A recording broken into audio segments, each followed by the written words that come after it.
Big Boss Kannada season 12 ಶೋನಲ್ಲಿ ಈ ವಾರ ರಘು ಕ್ಯಾಪ್ಟನ್, ಅಶ್ವಿನಿ ಗೌಡ ಉಪವಾಸ ಸತ್ಯಾಗ್ರಹ, ರಘು ಹಾಗೆ ಅಶ್ವಿನಿ ಗೌಡ ಮಧ್ಯೆ ನಿಲ್ಲದ ಜಗಳ. ಎನ್ಸಿಎಬಿ ಟೈಮ್ಸ್ ಮೀಡಿಯಾಗೆ ಸ್ವಾಗತ. ನಾನು Darshan Hunsur. Bigg Boss Kannada season 12 ಶೋನಲ್ಲಿ ಈ ವಾರ ರಘು ಅವರು ಕ್ಯಾಪ್ಟನ್ ಆಗಿದ್ದಾರೆ. ಪ್ರತಿ ವಾರ ಒಂದಿಲ್ಲೊಂದು ವಿಚಾರದಲ್ಲಿ ಅಶ್ವಿನಿ ಗೌಡ ಅವರ ಹೆಸರು ಚಾಲ್ತಿಯಲ್ಲೇ ಇರುತ್ತೆ. ಈಗ ಅವರು ಉಪವಾಸ ಸತ್ಯಾಗ್ರಹವನ್ನ ಬಿಗ್ ಬಾಸ್ ಮನೆಯಲ್ಲಿ ಮಾಡ್ತಾ ಇರುವಂಥದ್ದು. ಕಾಫಿ ಕಪ್ ತೊಳೆಯೋದಕ್ಕೆ ಆಗಲ್ವಾ? ಅಶ್ವಿನಿ ಗೌಡ ಅವರ ಕಾಫಿ ಕಪ್ ಹಾಗೆ ಇತ್ತು, ಅದನ್ನ ತೊಳೆದಿರಲಿಲ್ಲ. ಇದನ್ನ ರಘು ಅವರು ಹೇಳ್ತಾರೆ. ಆಗ ಅಶ್ವಿನಿ ಗೌಡ ಅವರು, ಈ ಕಾಫಿ ಕಪ್ನಲ್ಲಿ ನನ್ನ ಹೆಸರು ಇದೆ, ನನ್ನ ಕಪ್ಪನ್ನ ಪಕ್ಕದಲ್ಲಿ ಇಟ್ಟು ಬೇರೆಯವರು ಅವರ ಕಪ್ಪನ್ನ ತೊಳೆದುಕೊಳ್ಳಲಿ ಅಂತ ಹೇಳಿರುವಂಥದ್ದು ಜಗಳಕ್ಕೂ ಕೂಡ ಒಂದು ಕಾರಣ ಆಗಿದೆ.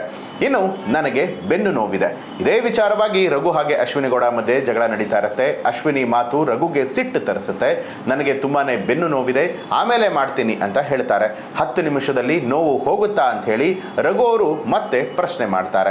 ನೀವು ಏನ್ ದಬಾಕಿದ್ದೀರಾ ಸರ್ ಎಂದ ರಕ್ಷಿತಾ. 10 ನಿಮಿಷದಲ್ಲಿ ನೋವು ಹೋಗುತ್ತಾ ಅಂತ ಹೇಳಿ ಪ್ರಶ್ನೆ ಮಾಡಿದಾಗ ಅಶ್ವಿನಿಗೆ ಟ್ರಿಗರ್ ಆಗುತ್ತೆ ಅಂತ ಹೇಳಿ ಜಾಹ್ನವಿ ಹೇಳ್ತಾರೆ. ನೀವು ಏನ್ ದಬಾಕಿದ್ದೀರಾ ಅಂತ ಹೇಳಿ ಮತ್ತೆ ಪ್ರಶ್ನೆಯನ್ನ ಮಾಡುವಂಥದ್ದು ರಕ್ಷಿತಾ. ಈ ರೀತಿಯಾಗಿ ಕೇಳಿದಾಗ ನನಗೆ ಬೇಸರ ಆಗತ್ತೆ ಅಂತಲೂ ಕೂಡ ರಘುಗೆ ಬುದ್ಧಿ ಹೇಳಿದ್ದಾರೆ. ಬಿಗ್ ಬಾಸ್ ಮನೆಯಲ್ಲಿ ಊಟ ಮಾಡಲ್ವಾ? ಅಶ್ವಿನಿ ಗೌಡ ಅವರು ನಿನ್ನೆ ರಾತ್ರಿಯೂ ಕೂಡ ಊಟವನ್ನ ಮಾಡಿಲ್ಲ, ಈಗಲೂ ಕೂಡ ಊಟ ಮಾಡಿಲ್ಲ ಅಂತ ಹೇಳಿ ಜಾಹ್ನವಿ ಹೇಳ್ತಾರೆ. ಹೆಸರು ಕರೆದರೆ ಅವರಿಗೆ ಬೇಸರ ಆಗತ್ತಾ ಅಂತ ಹೇಳಿ ರಘು ಅವರು ಮರು ಪ್ರಶ್ನೆ ಮಾಡ್ತಾರೆ. ಬಿಗ್ ಬಾಸ್ ಮನೆಯಲ್ಲಿ ಇರುವಷ್ಟು ದಿನ ಊಟವನ್ನ ಮಾಡೋದಿಲ್ವಾ ಅಂತ ಹೇಳಿ ಧ್ರುವಂತ್ ಕೂಡ ಪ್ರಶ್ನೆ ಮಾಡ್ತಾರೆ. ನನಗಾಗಿ ನಾನು ಸ್ಟ್ಯಾಂಡ್ ತಗೊಳ್ಬೇಕು. ನನ್ನ ವಯಸ್ಸಿಗೆ, ನನ್ನ ಪ್ರೌಢಿಮೆಗೆ ಈ ತರಹದ ಅವಮಾನ ಸಹಿಸೋದಕ್ಕೆ ಆಗೋದಿಲ್ಲ. ನನಗೆ ಸ್ವಾಭಿಮಾನ ಬಹಳನೇ ಮುಖ್ಯ. ಸ್ವಾಭಿಮಾನಕ್ಕೆ ಸಮಸ್ಯೆ ಆದರೆ ಊಟ ಮಾಡೋದಕ್ಕೆ ಮನಸ್ಸು ಬರುತ್ತೆ.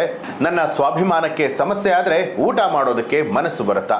ನಾನು ನನ್ನ ಬಗ್ಗೆ ಸ್ಟ್ಯಾಂಡ್ ತಗೊಳ್ಬೇಕು ಅಂತ ಹೇಳಿ ಅಶ್ವಿನಿ ಗೌಡ ಅವರು ಮತ್ತೆ ವಾದ ಮಾಡ್ತಾರೆ.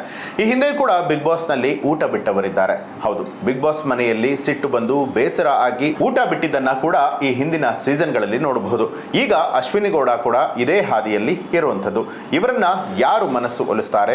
ರಘು ಅವರು ಕ್ಷಮೆ ಕೇಳ್ತಾರಾ ಅನ್ನುವಂಥದ್ರ ಬಗ್ಗೆ ಕಾದ್ ನೋಡಬೇಕು. ಒಟ್ಟಾರೆಯಾಗಿ ಈ ಬಾರಿಯ ಬಿಗ್ ಬಾಸ್ ಕನ್ನಡ ಸೀಸನ್ 12 ಒಂದಿಲ್ಲೊಂದು ವಿಚಾರಕ್ಕೆ ಸುದ್ದಿ ಆಗ್ತಾನೆ ಇದೆ. ಇನ್ನು ಇತ್ತೀಚೆಗೆ ನಡೀತಾ ಇರುವಂತಹ ಗಲಾಟೆಗಳು ಹಾಗೆ ಅಶ್ವಿನಿ ಗೌಡ ಅವರ ನಡವಳಿಕೆಗೆ ಸಂಬಂಧಪಟ್ಟ ಹಾಗೆ ನಿಮ್ಮ ಅನಿಸಿಕೆಯನ್ನ ಕಮೆಂಟ್ ಮಾಡಿ. ಹಾಗೆ ನೀವೇನು ಕೂಡ ನಮ್ಮ ಚಾನಲ್ ಅನ್ನ ಸಬ್ಸ್ಕ್ರೈಬ್ ಮಾಡಿಲ್ಲ ಅನ್ನುವಂಥದ್ದಾದ್ರೆ ಈಗಲೇ ಸಬ್ಸ್ಕ್ರೈಬ್ ಮಾಡಿ, ಬೆಲ್ ಐಕಾನ್ ಒತ್ತಿ.